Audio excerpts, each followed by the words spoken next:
Welcome to worship in the Unitarian Universalist Church of Charlotte. On Thursday, when we woke up, there was frost on the ground and we could see our breath. And yesterday, the groundhog did not see his shadow.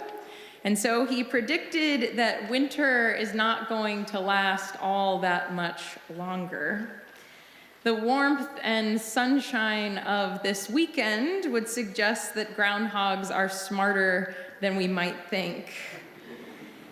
No doubt temperatures will dip again, but outside this building, as you may have noticed on your way in, the first Lenten roses are blooming. And the hardy green stalks that will produce daffodil blooms before too long have emerged from underground.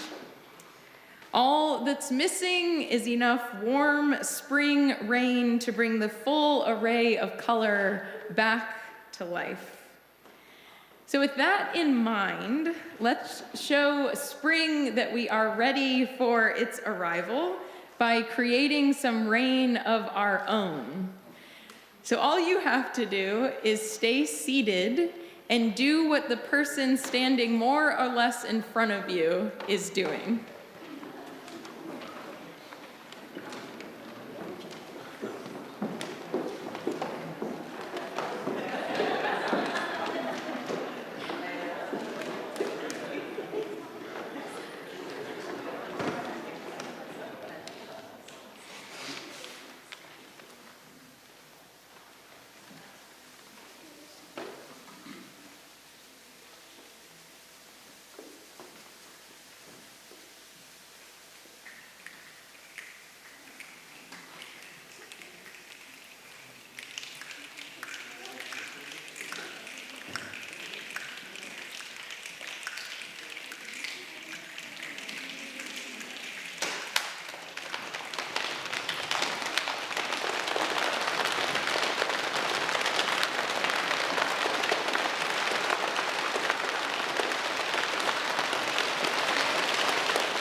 Welcome members, welcome guests, welcome all.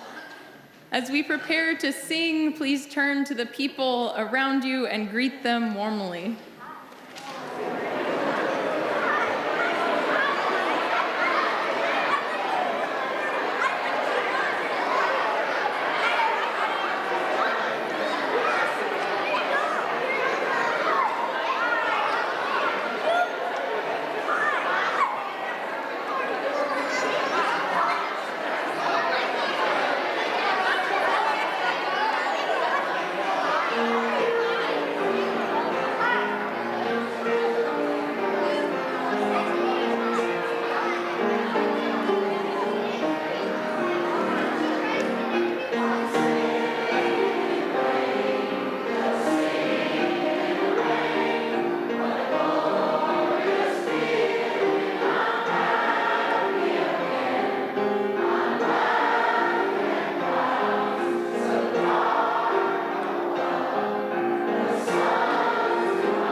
We light this chalice, symbol of our Unitarian Universalist faith. We light candles when we have something to celebrate. Today, we celebrate the coming of spring.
I'm going to tell a story now, and there's a few pictures to go along with it. So kids, if you want to see the pictures better, you can come join me over here.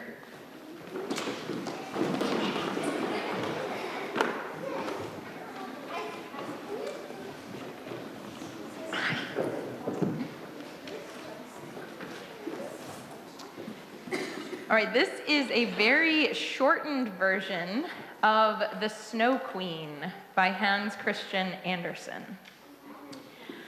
Long ago, when trolls still lived upon the earth, they loved to mock human beings. And so they invented a mirror that made everything that was beautiful and good appear strange and horrible.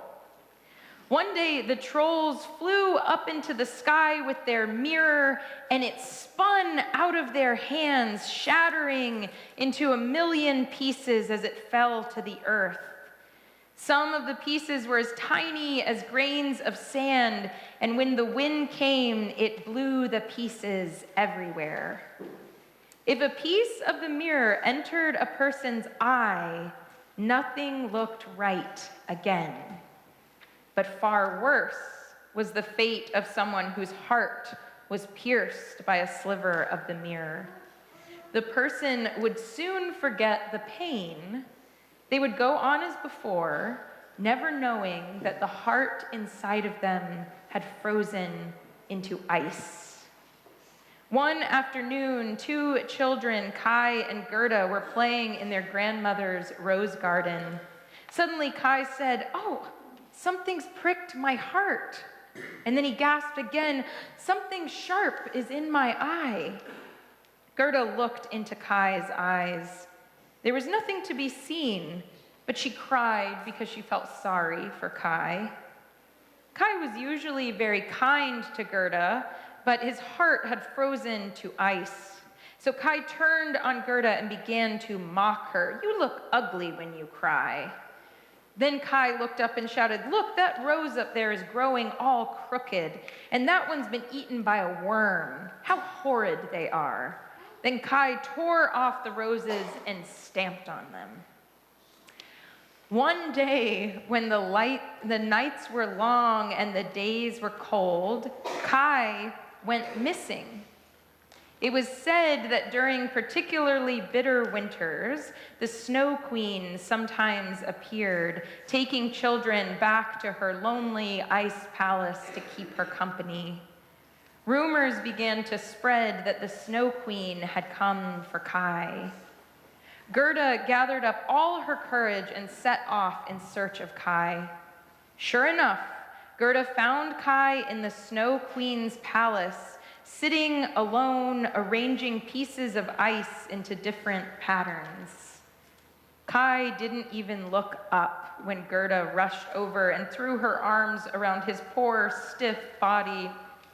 But her joy and warmth of her embrace melted away the ice that had frozen Kai's heart. Only then could Kai see her. Gerda, oh Gerda, is it really you? Why is it so cold and empty here? Kai looked around and then burst into tears. Gerda held Kai as he wept and wept until the grain of glass from the troll's mirror was washed away. Then Gerda took Kai's hand and they walked out of the Snow Queen's palace, where blades of grass had started to pop through the snow, and they were amazed by the splendor of it all. So now some of you are going to find your way back to your seat, and some of you are going to get ready to sing.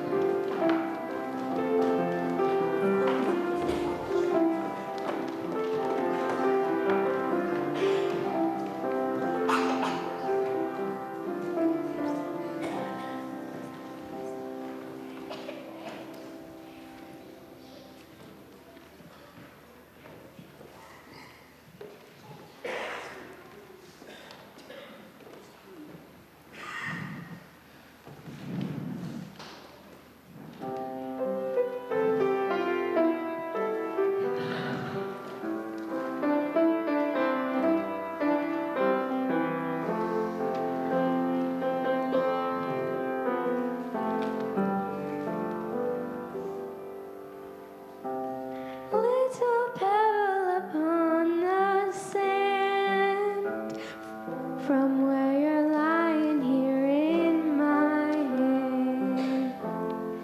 How many years have you been here? Little human upon the sand, from where I'm lying here in your hand. You to me are but a passing breeze.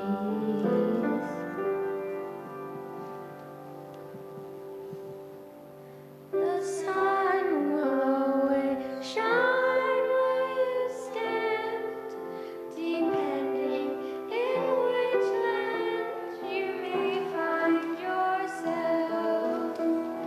Now you have my blessing, go your way.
Here is a poem by Liesl Mueller entitled Hope.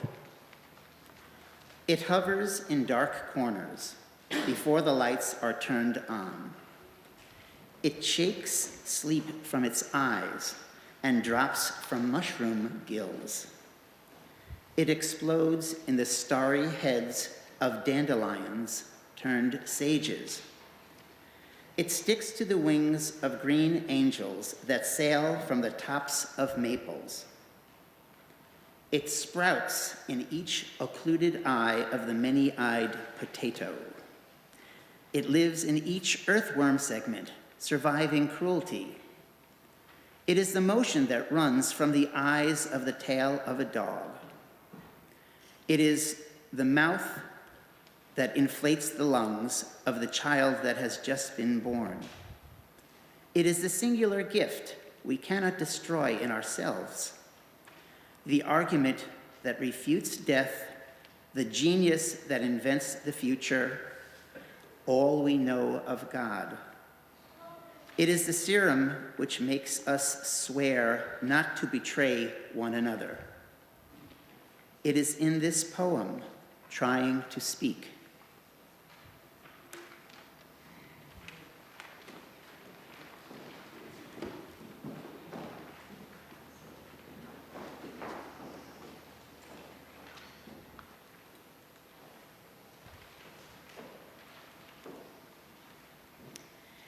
In Hans Christian Andersen's The Snow Queen, trolls craft a mirror that warps people's view of the world.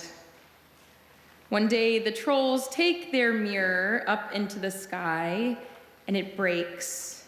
And the shards and pieces no larger than a grain of sand rain down on the earth, where they pierce human hearts and turn them to ice and distort one's vision of all that is beautiful and full of love. In the longer version of the story, we learn that Kai and Gerda usually spend their winters playing and drinking hot chocolate together.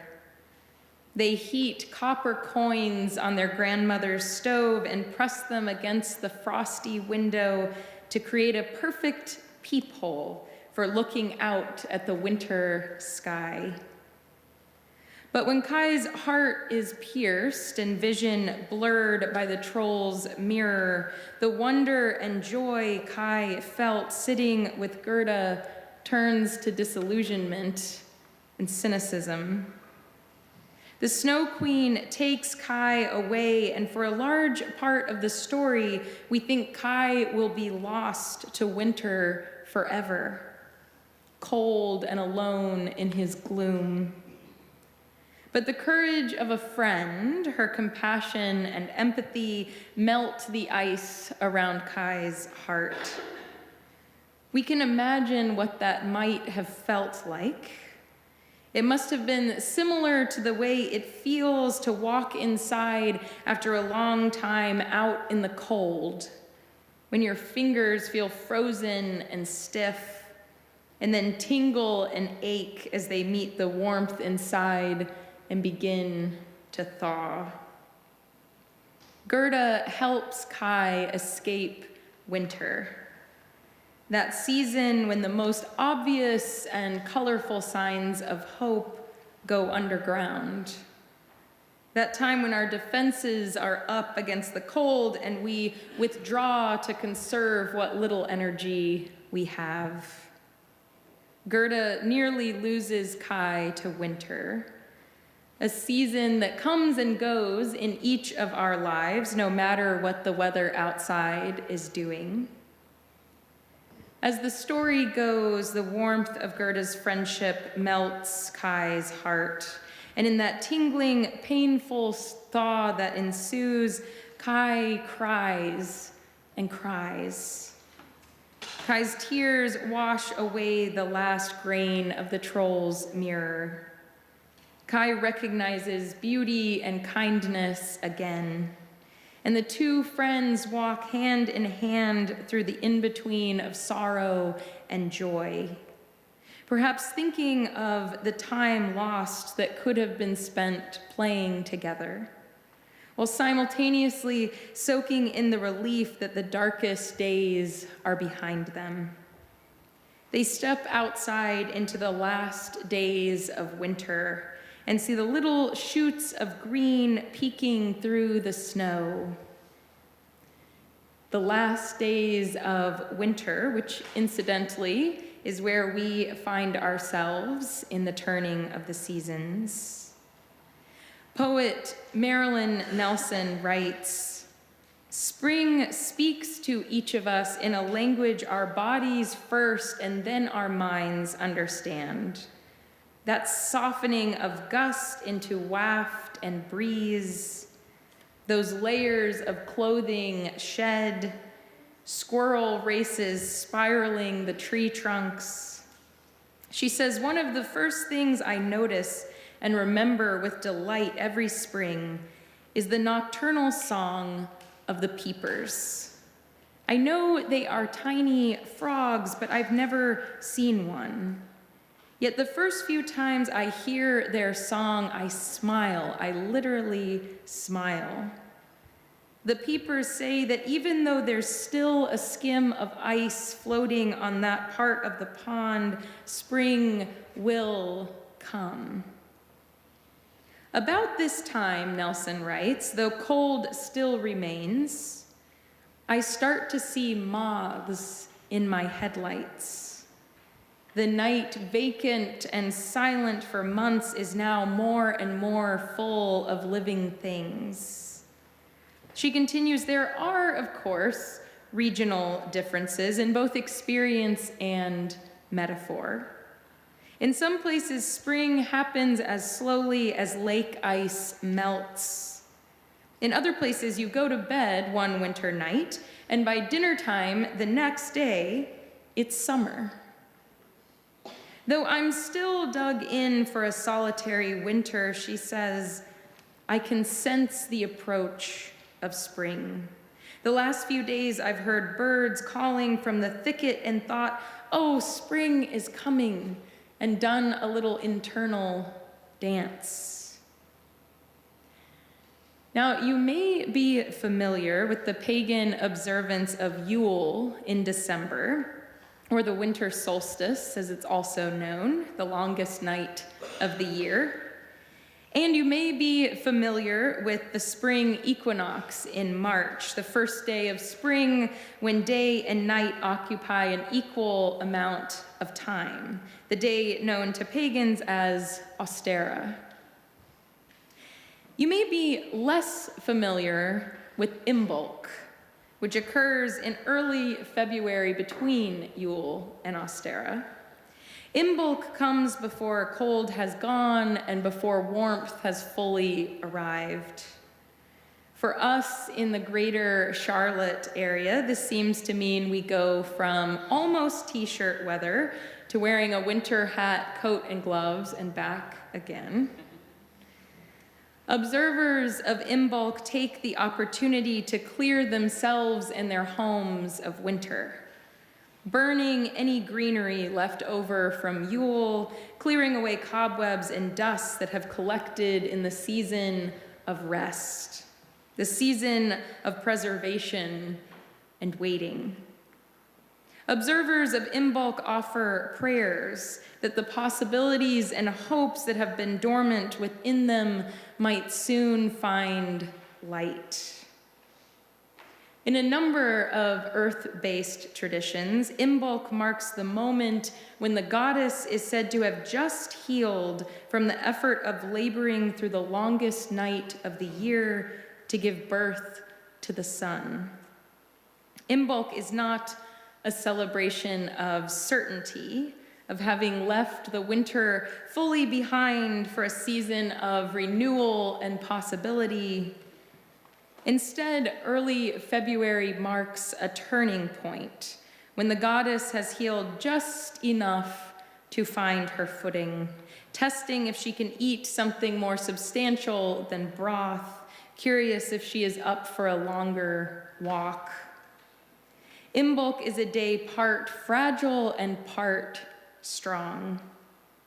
Imbolc makes no promises or guarantees that we are through forever with long nights, but it is a softening of gust into waft and breeze. It's seeing moths in the headlights, as Marilyn Nelson puts it. Early February. This is like the moment after a hip or knee replacement when you transfer your weight from the chair to your own feet for the first time, and leaning on whatever support is nearby, feel what it's like to stand now.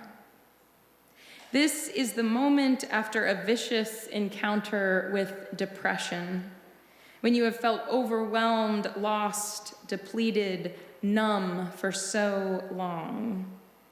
It's the moment you brush your teeth and smooth your hair, put on clothing and tie shoes, and push your way outside to risk contact with people and things, not yet certain that you're up to it. It's the tentative smile exchanged after a fight. Imbolc is fragile and strong. In the early February of our lives and of our surroundings, hope is not shiny or grand. It's the Lenten rose blooming without apology against a backdrop of dead leaves. Late winter hope is the kind that drops from mushroom gills, sprouts in each occluded eye of the many-eyed potato, and lives in each earthworm segment, surviving cruelty, as Liesl Mueller puts it, the quiet argument that refutes death. Not shiny or grand, but precious all the same. This is the moment easily overlooked when we have the fleeting realization that hope is not foolish, not an empty wish, not energy wasted. Though we sometimes go a very long way without tangible evidence, though the most obvious and colorful signs lie dormant underground a long time, hope is not foolish. Whatever is just beginning for you today, whatever feels uncertain or tentative, whatever feels both fragile and strong, may you pause long enough to feel the signs of renewal within and around you and help prepare the way for spring. Blessed be. Amen.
Good morning. Welcome to today's service, whether you are here in this room, in our alternative worship space in the Bernstein Room, watching the service by way of our live stream, or viewing an archived video of this service. We are honored to have guests with us here today. Our members would like to greet you following the service. So that we might do so, if you are visiting, please raise your hand and keep it up. Members, please take note of guests seated near you. After the service, invite them to join you for coffee and conversation in Freeman Hall. Should it enhance your experience of future services, you can find both a large print order of service and a personal hearing assistance device on the table at the entrance to the sanctuary. If you'd like to learn more about us, please fill out a yellow card and place your completed card in an offering basket when they are passed later in the service. Members with a life event to share can do so on the reverse side of the card. You'll find them, along with offering envelopes, on the clipboards at the end of the row. Please begin passing them down your row now. Some returning visitors may be interested in hearing about how to become a member. If so, talk with our membership coordinator, Kelly Green. Her contact information is on the back of your order. Again, to each of you, welcome. I am Eddie Wolonsky. One of the rituals of the ancient spring festival of Imbolc involves coaxing a hibernating snake from the womb of Mother Earth. The snake's reaction to the day was thought to predict weather conditions for the coming months. This tradition, of course, eventually morphed into the modern-day rite of Groundhog Day. The advent of spring is celebrated in many cultures around the world. These festivities often include music and dance, and feats of strength by men showing off their virility. Mother Nature joins in the fun. Flowers start blooming, birdies return from their winter homes, and in many mammal species, the males strive to assert their dominance by bashing their heads together. In America, we have our own ultimate head-bashing ritual, the Super Bowl, where grown men will sometimes literally knock each other senseless. One of the teams this year even wears helmets painted to look like ram's horns. The Festival of Imbolc is not just about snakes. It celebrates the 5 elements: earth, air, fire, water, and spirit. May I suggest that the Super Bowl, intentionally or not, embraces these elements in metaphoric fashion. Earth is represented by the ground game, running backs accumulating yardage by dashing across the field. Air is symbolized by passing. A quarterback will sometimes heave that pigskin up to 50 yards through the air. Fire burns brightly in the hearts of players who have spent a lifetime preparing for this event. Spirit is exhibited by the rabid fans in the stadium and across the globe, often costumed and intoxicated with their enthusiasm and beer. And finally, water comes into play when the winning team douses their coach with a bucket of ice water in a passive-aggressive demonstration of joy and affection. So if you find yourself caught up in the Super Bowl frenzy, keep in mind that it is a modern-day manifestation of a rite of spring celebration that has endured for thousands of years.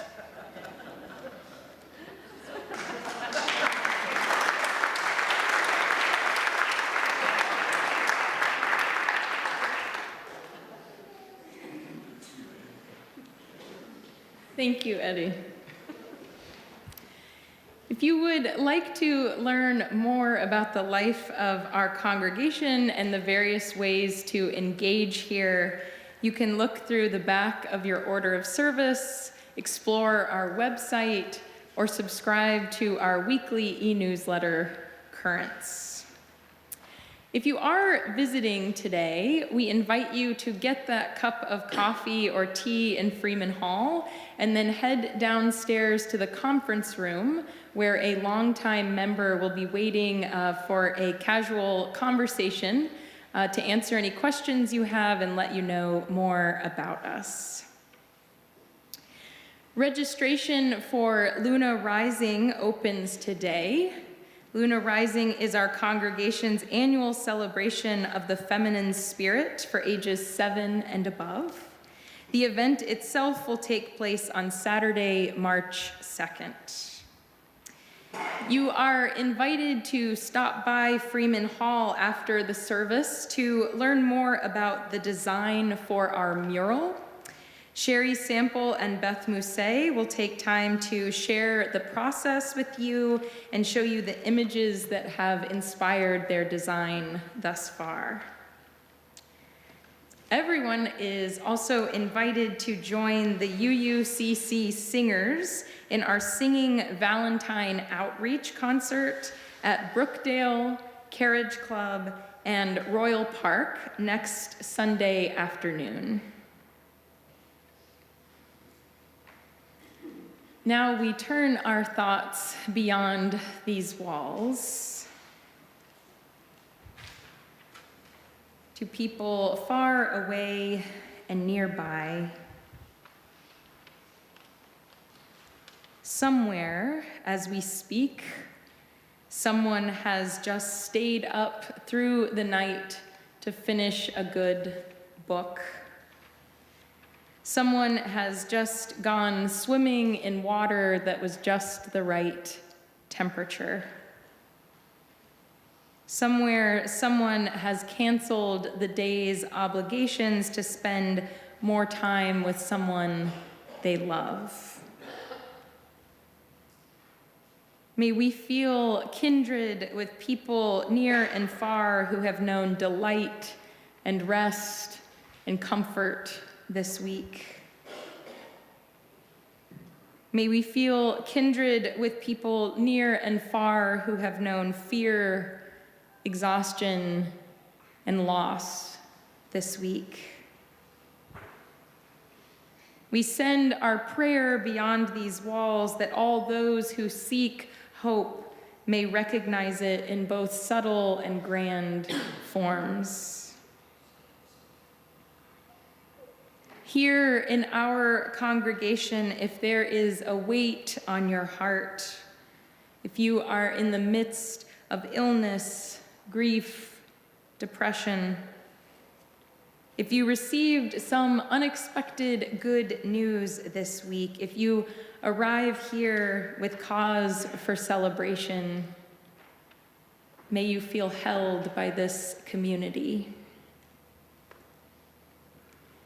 If there has been something particularly joyful or sorrowful in your life this past week, later in the service, when the music is being played and the offering baskets are being passed, you are welcome, member and visitor alike, to come forward and light a candle in silence.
Would you be with me in meditation and prayer,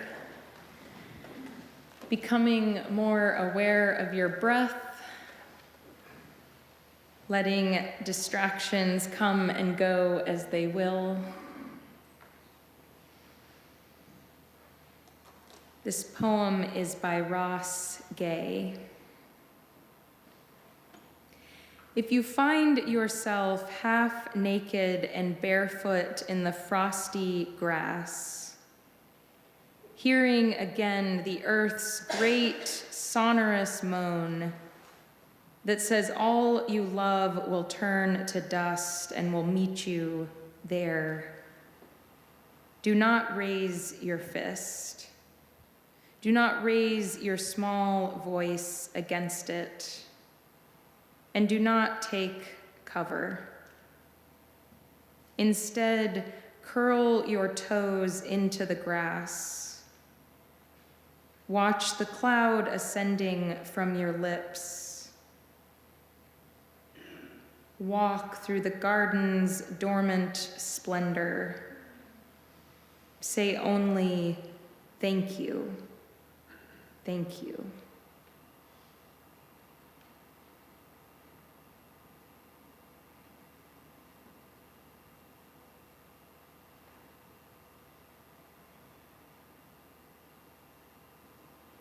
Amen.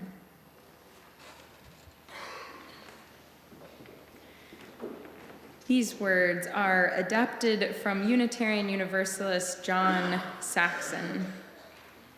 This religious community exists by its mission as a fire exists by burning. But a fire cannot burn without fuel. And it is the time, the energy, the imagination, the vision, the creativity, compassion, and the financial support of the members and friends of this community that fuels our mission to discover deeper spiritual meaning, nurture loving community, cultivate courageous connections, and partner in the work of justice. Let us now both give and receive our offering.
Earth Song by Langston Hughes. It's an earth song, and I've been waiting long for an earth song. It's a spring song. I've been waiting long for a spring song. Strong as the bursting of young buds, strong as the shoots of a new plant, strong as the coming of the first child from its mother's womb. An earth song, a body song, a spring song, and I've been waiting long for an earth song. Please be seated.